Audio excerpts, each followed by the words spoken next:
Prop 20. I've been reading this one for a minute.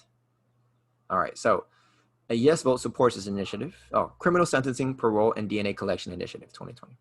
A yes vote supports this initiative to add crimes to the list of violent felonies for which early parole is restricted, recategorizes certain types of theft and fraud crimes as wobblers, chargeable as misdemeanors or felonies, and requires DNA collection for certain misdemeanors. Okay.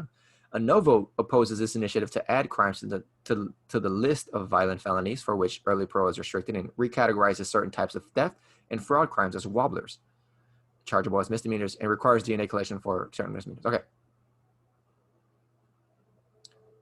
Yeah, so yes or no. Do you want to add crimes to the violent felonies? Or do you want violent felonies to be restricted, or some violent felonies to be restricted from parole, recategorize certain types of theft and fraud crimes? From what I was reading in the actual information guide, the voter guide, the thefts are trying to, let's just read this. I know this is going to be a heavy one, but if you're going to stay with me, if you've stayed with me through the videos, you might as well. Let's get this voting shit done. So what would this ballot initiative change about criminal sentencing and supervision policies in California? The ballot initiative would amend several criminal sentencing and supervision laws that were passed between 2011 and 2016. The ballot initiative would make specific types of theft and fraud crimes, including firearm theft, vehicle theft, and unlawful use of a credit card, chargeable as misdemeanors or felonies rather than as misdemeanors or felonies. I think the ballot initiative would also establish two additional types of crime in state code: serial crime and organized retail crime, and charge them as wobblers, crimes chargeable as misdemeanors or felonies. So I'm guessing when it comes to the wobbler thing is some crimes can be charged as misdemeanors, some crimes can be charged as felonies. I guess it depends on how grave something was, how much they actually hurt someone or how much they actually stole in quantity. Serial crime, people will keep doing the same damn thing again and again. Organized retail crime, when a group of people come and steal in an organized way. And you guys might think these are small, but for small businesses, getting $500 of merchandise jacked every month is a fuck thing. Because not only did you have to pay for that merchandise, but now you can't sell it. You really can't. So you're at so many fucking negatives. And just because people want to take your shit? Nah. So the ballot initiative would require persons convicted of certain misdemeanors that were classified as wobblers or felonies before 2014, such as shoplifting, grand theft, or drunk possessions, along with several other crimes, including domestic violence and prostitution with a minor, to submit to the collection of DNA samples for state and federal databases. What I don't like about that, everything else is great. Drug possession, no.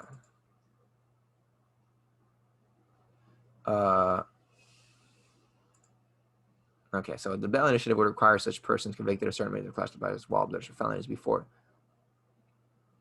to submit to the collection of. So if you shoplift, steal a car, are in possession of drugs, along with several other crimes, including domestic violence, prostitution with a minor. So if you are convicted of any of these, you would have to submit your DNA. That's part of what this bill is trying to make you do. I don't agree with the drug possession one. Everything else,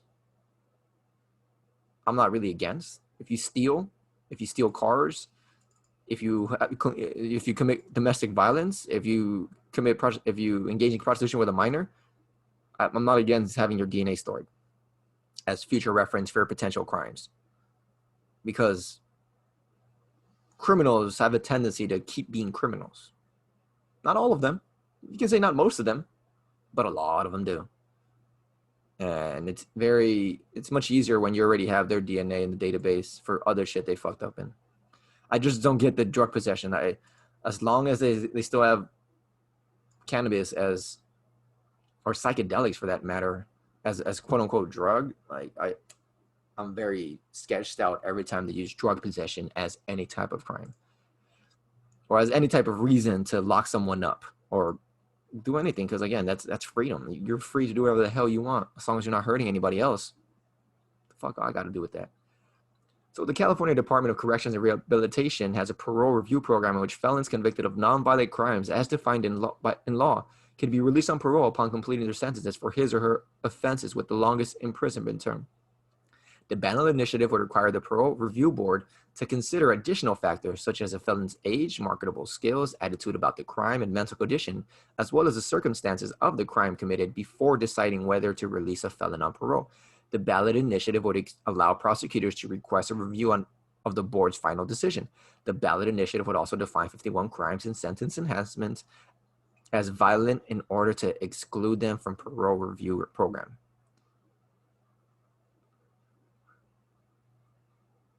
So they're gonna include some things that are violent. Death-related crimes. Let's go into this one. So, yeah, so let's actually jump into a big point that this proposition really is trying to do.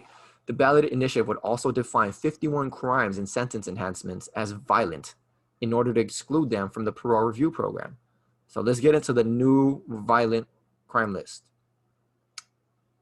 So Ballot initiative would define 51 crimes and sentence enhancements as violent in order to exclude them from Proposition 57's nonviolent offender parole program.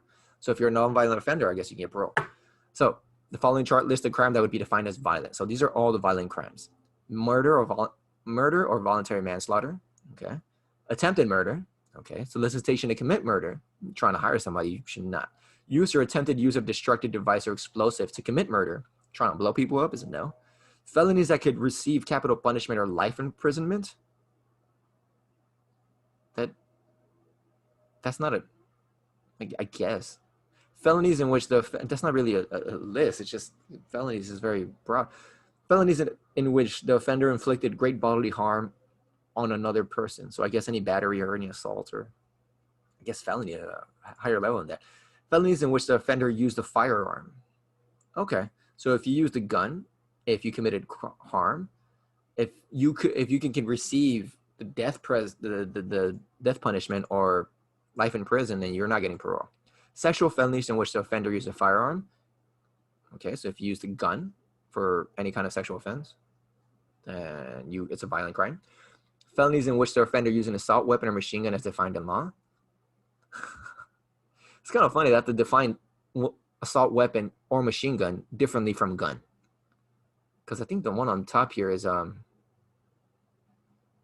guess they haven't included the weapons you can murder people with. Never mind. But that's kind of weird. Yeah, that's okay. Assault with caustic chemicals, no more acids. Felony in which a deadly or dangerous weapon was used. Okay. Discharging a firearm at another person from a vehicle, drive-by.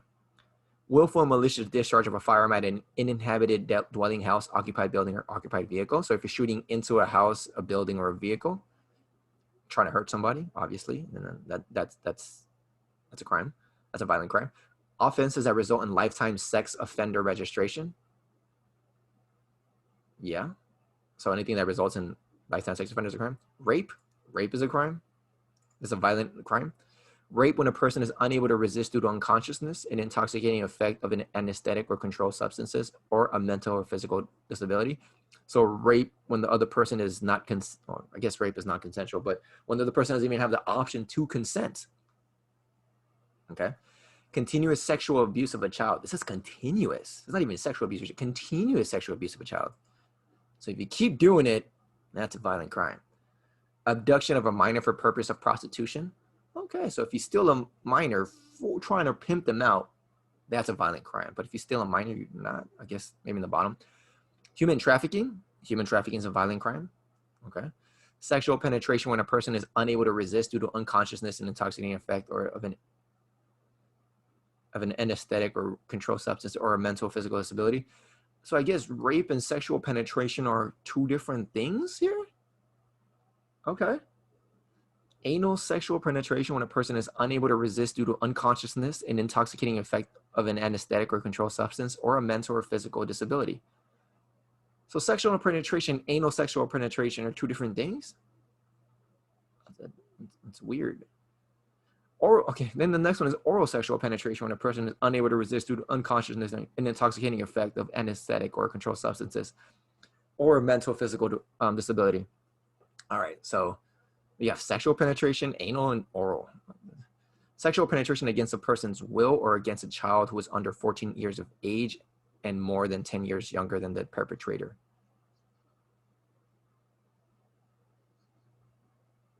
Oh, this has to do with that new one.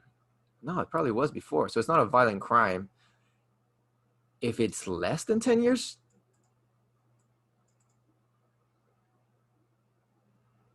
And more than 10 years younger than the perpetrator.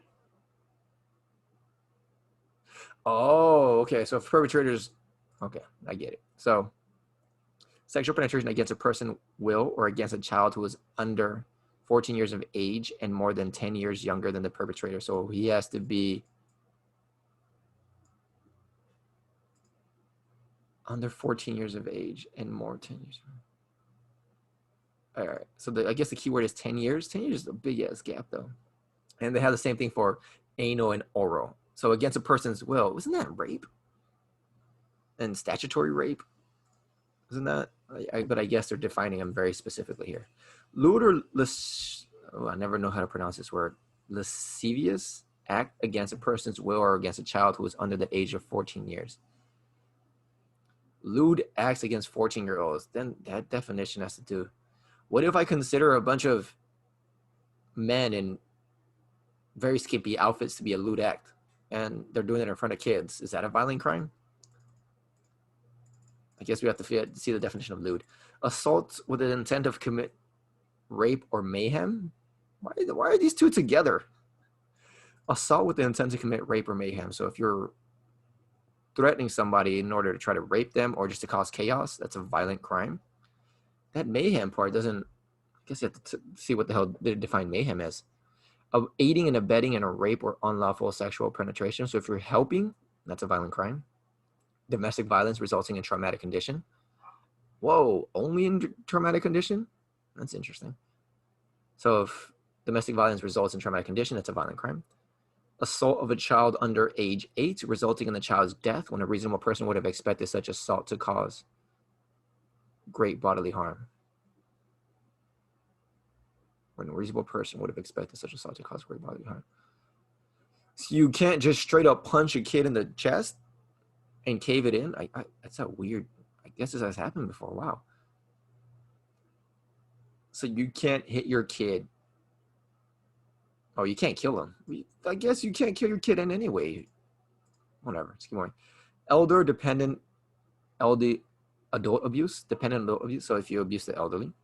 Extortion. You can't. What the hell is extortion again? It's not bribing. It's the other one. Forcing people to pay you money. I guess blackmail would be similar to extortion. You're extorting somebody. Yeah, you're forcing them to pay money for X reason. Robbery. It's a violent crime. Yeah. Carjacking. Violent crime. Burglary of a dwelling when a person is in the residence. Yeah. If you jack somebody when someone's in there, it's a violent crime. Kidnapping. Violent crime. Hostage taking. That makes sense.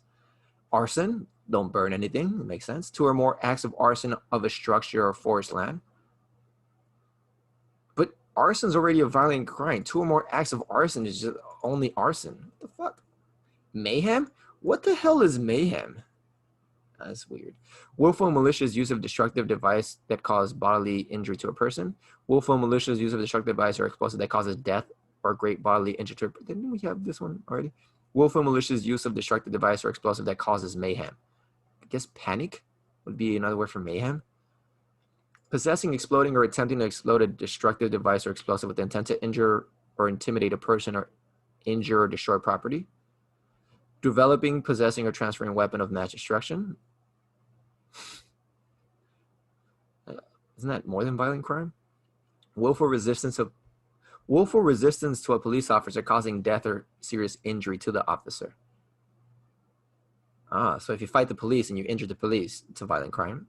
Of course, it's violence. Violence is violence. Use of force against victims or witnesses. Yes, it's violence. Threats to victims or witnesses. Wow, I guess there had so many cases that they had to be so specific. Any attempt to commit crimes listed in this table, any conspiracy to commit crimes listed in this table.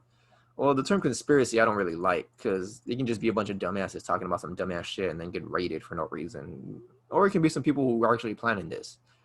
So the term conspiracy is always But okay, that's what violent crime means, or what provisions of the ballot. So just what they want them to mean.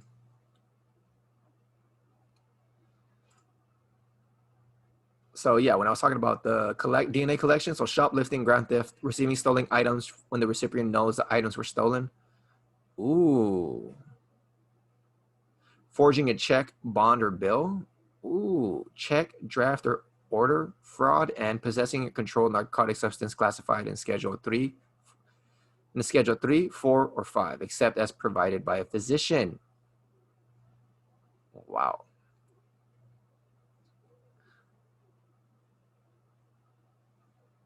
Oh, wow. So it includes these misdemeanors as well as require law enforcement agencies to collect DNA samples from adults for several crimes of Proposition 47 did not affect, including domestic violence, prostitution with a minor, battery against a current or former spouse, cohabitant parent of the offender's child, fiance or fiance, whatever, or person who the offender was in dating relationship with. Yeah, don't hit people. Yeah, battery, any type of battery against people. Corporal injury resulting in traumatic condition against a current or former spouse, cohabitant parent of the offender's child, blah, blah, blah. Willfully causing or willfully permitting great bodily harm or death to an elder or dependent adult. Willfully causing harm. So if you commit domestic violence, if you're engaging in prostitution with a minor, if you beat people and hurt people, you're going to get DNA collected after this. There's a lot of good and bad with this. I'm good with the DNA collection and the recategorization of certain crimes, but again, there's a tendency to take shit to the next level with the government. I'm kind of iffy on where 20 I'm gonna vote on, but as it lies, yeah. So in California, counties are responsible for supervising paroled felons convicted of non-serious and non-violent crimes. This is the problem. Non-violent crimes. There's a lot of crimes that could be violent that are defined as non-violent. As defined in law, and who are not classified as high-risk sex offenders and nor classified as needing treatment from the State Department of Mental Health, counties have discretion on whether to petition the judicial system to change felons' post-release supervision terms or status. The ballot initiative would require local probation departments to ask a judge to change the condition or status of a felon's post-release supervision if the felon violated supervision terms for the third time. So if the felon keeps violating their conditions, they're going to release if the felon has violated some kind of post-release supervision conditions, then they're going to be able to change the conditions. So they have to violate them 3 times. But again, violating a parole thing, I don't know. It could be just as I'm assuming. I don't know. Someone should check me on this. But if you're late to a meeting, could that be a parole violation? Like that's the thing that's fucked with me. If you smoke weed, that is a parole violation. But again, what harm does weed ever done on anybody except for the legal system? The legal system is the one that has harmed people on weed. That's it. Everyone else with weed is perfectly fine, unless with the drug dealers who sell it to do other shit. Then that's only caused because of a black market option with these drugs. So yeah, when it comes to a lot of these crime things, drugs shouldn't even be a crime in my opinion. You should be able to overdose if you want, or it's up to you, freedoms. So ballot summary. Limits access to parole programs established for nonviolent offenders who have completed the full term of the primary offense by eliminating eligibility for certain offenses. Changes standards and requirements governing parole decisions under this program.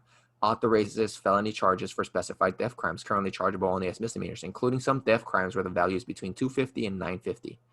Requires persons convicted of specified misdemeanors to submit to the collection of DNA samples for state database.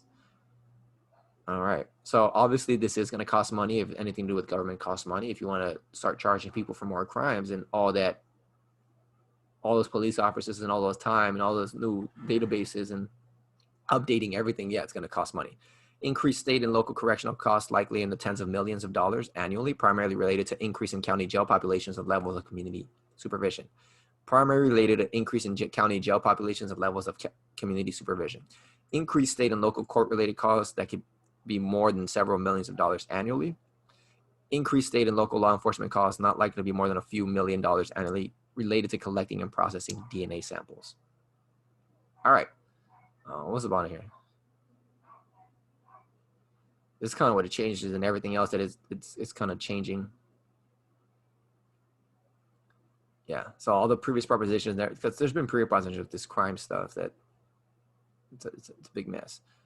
So I'm not gonna read the full text. It's kind of weird. Yeah, Republican. Yeah, anything harder on crime, probably the Republican Party is behind it. Let's see, was it for it? Deputy sheriffs, police protective league, peace officers research association, California, Albertson Safeway. This is the weirdest one. I saw this support, the corporation supporting it, and I was like, oh, that's interesting. All right, opposition, Democratic Party. Yeah, I would assume so. I would. California Teacher Association, and I would assume the arguments is they're going to create more.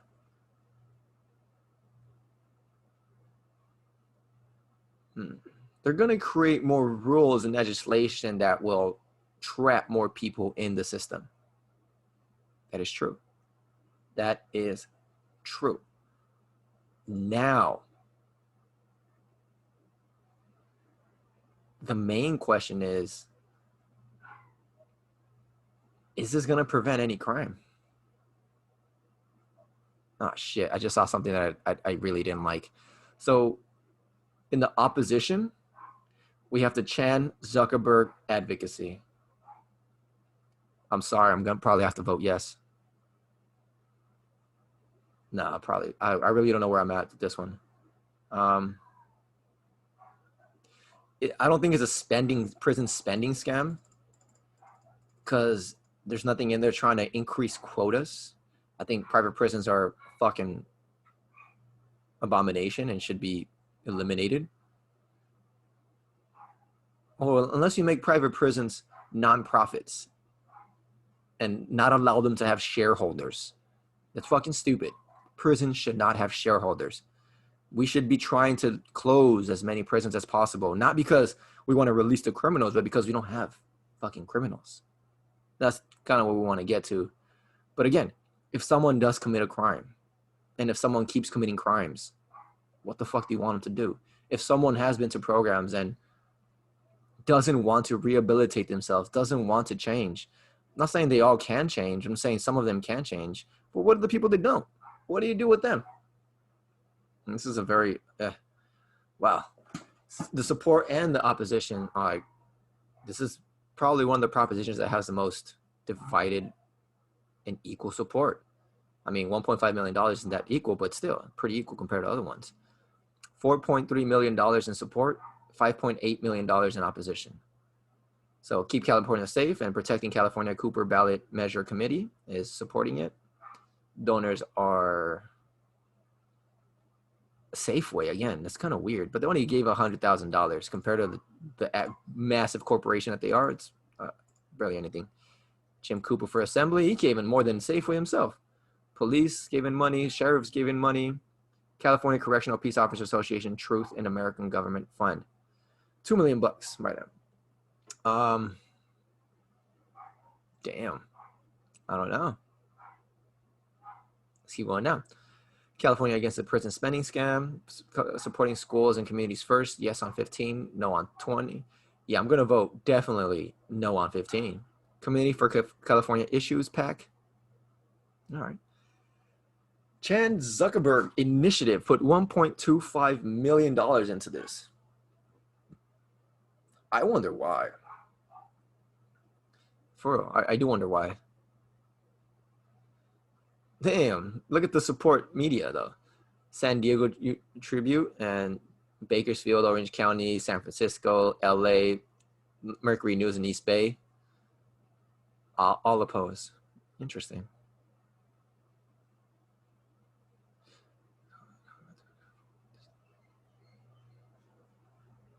Damn. All right. Let's actually read the support. The measure faces sharp criticism from undermining the momentum for criminal justice reform, but the drafters of Proposition 47 and 57 are the ones who have undercut the momentum for reform with the sloppy work then and their refusal to admit mistakes now. Vote yes on Proposition 20. Besides the more bureaucracy part, hell, I might vote yes on this one. This might be a yes for me, people.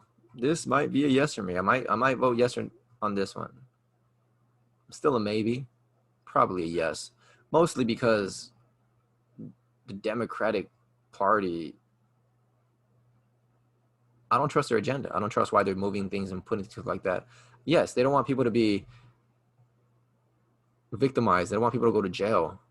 But I don't see, there's some things in this bill that I'm like, this is kind of weird. Anything that has to do with drugs, I'm sketched out. But the DNA collection would be not bad. I don't think DNA collection for a lot of these crimes that we went through. What was it again? Oh, criteria. Yeah, they're gonna have more review programs. Like they're actually gonna take more into account. Yeah, I might vote yes. I might vote yes on 20. We'll see what happens with that though. We'll see if anything new comes up.